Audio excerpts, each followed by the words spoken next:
O legado do herói, seus mistérios, em um deserto montanhoso, cheio de pedras antigas que contava a história de um povo nativo cheio de ricas lendas e histórias sobre aquele lugar antigo, ali Diana, Tiago e Daniel. Um rapaz que tinha cabelos alaranjados, olhos verdes cheio de luz e roupas simples de camponês, que tinha uma insígnia de luz em volta do pescoço deixado por seu pai, o antigo herói Jeremias, lutava bravamente mais Diana.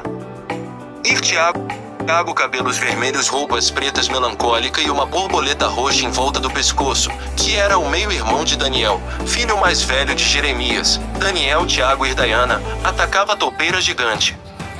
Daniel lutava com a maior toupeira dali com sua espada de luz, Diana com bolhas mágicas. Pegava a menor das toupeiras, e Tiago com borboletas de fogo estava lutando com uma toupeira média. Daniel e seus amigos estavam defendendo o povo de Micheirens de toupeiras gigantes que estavam atacando o povo de Michaels. Michaels era uma cidade nativa conhecida por seu clima quente. As pessoas de Michaels estavam sofrendo com um ataque de toupeiras gigantes, que estavam matando pessoas inocentes, os animais que antes eram dóceis e frágeis.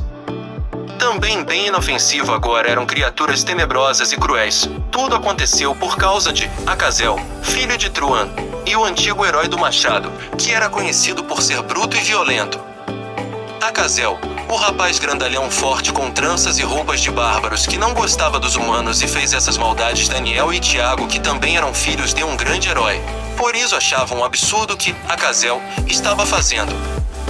Enquanto eles lutavam bravamente, já a princesa Rebeca voando em cima de Cota indicava ao povo da cidade um lugar mais seguro para eles se esconderem de Acazel. Quando Acazel pegou Rebeca pela cintura, deu um soco em Cota, que não reagiu pois caiu com apenas um soco, e Acazel saiu voando no céu, segurando Rebeca, que estava assustada. Sorrindo, Acazel disse: "Eu não resisto a uma mulher bonita." Rebeca então diz: "Para falar comigo primeiro escova os dentes."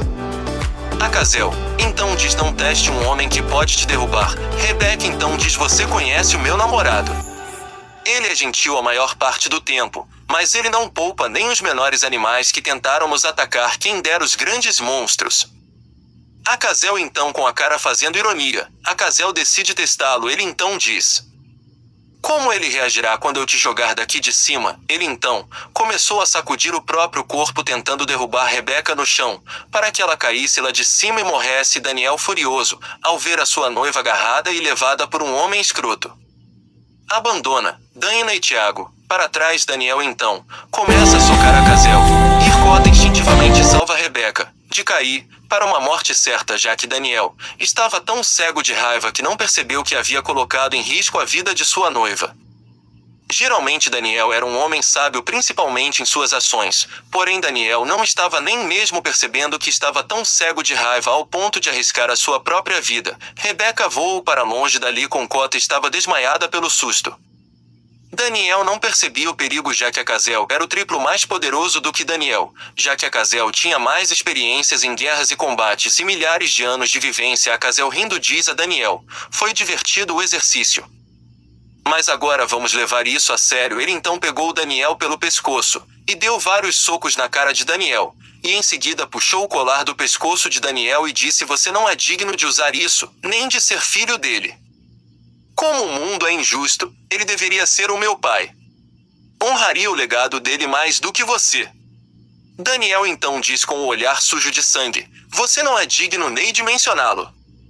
Então Acazel diz corajoso: "Você é, eu admito, mas tolo também, eu admito, mas já que você não serve para nada, eu descarto o lixo." Ele então arremessa Daniel lá de cima, e Tiago, desesperado, tenta salvar seu irmão caçula, Diana.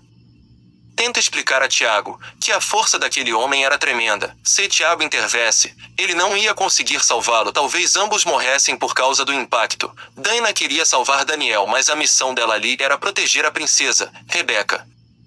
Nada além disso, pois foi isso que ela jurou ao rei Charles. Mas Tiago ignorou o que ela disse. Ele lembrava que perdeu o seu pai. Ele não queria perder o seu irmão mais novo. Ele não queria suportar a mesma dor que sentiu no passado. Porém o impacto, como a Diana havia dito, bateu tão forte nele que Daniel e Tiago acabam caindo no enorme buraco debaixo da terra. Acazel, vendo a preocupação nos olhos de Diana, diz: "Não se preocupe, baby, se preocupe só com você." Daniel acorda em cima de Tiago, Por sorte ele estava vivo, mas infelizmente estava muito ferido, por isso que ele não conseguia se mover. Ele estava bem preocupado ao perceber que Tiago havia arriscado a própria vida para salvá-lo, e se ele estava naquela situação ele já sabia que Tiago havia morrido. O medo e preocupação, as inseguranças surgiram no coração de Daniel. Ele temeu a própria morte, morte essa que ele sabia que um dia aconteceria, se ele trilhasse o caminho dos heróis, mas ele não esperava ser tão cedo. Ele queria fechar os olhos, mas seu corpo não obedecia quando ele ia desistir de si mesmo. Ele se lembrou do seu pai Jeremias, que disse para ele, quando tudo estiver perdido e as esperanças desaparecer, olhe para o céu e peça para Efradia, o Deus que compõe o céu e a terra, aquele que compõe o céu, e que forra a terra de anjos para proteger os homens de demônios, aquele que domina o ar, que pode domina a todos. Aquele que é rei dos reis, aquele que é a lei acima das leis, aquele que é o Deus mais poderoso, Efradia. Foi ele quem me escolheu como seu herói para carregar comigo os meus ensinos e levar as suas palavras.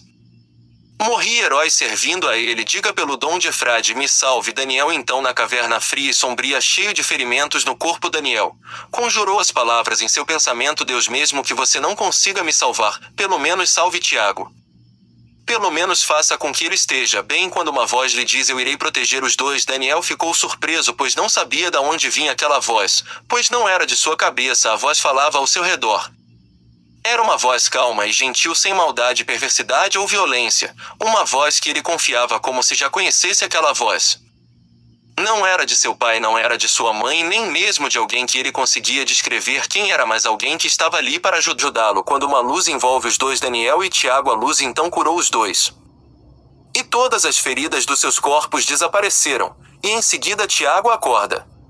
Daniel fica muito empolgado e o abraça. Tiago diz envergonhado: um homem não deve abraçar outro homem, isso não é nem um pouco coisa de homem. Da próxima vez me dê um soco no ombro. Então Daniel, enxugando as lágrimas, diz: tá bom. Tiago então usa os seus poderes para iluminar a caverna com uma borboleta de fogo, para iluminar o lugar. Daniel e Tiago estavam bem, mas a Cazel ainda era um perigo para Diana, Rebeca, e todas as pessoas nativas da cidade de Michaels. Como os nossos heróis conseguirá salvá-los dessa vez?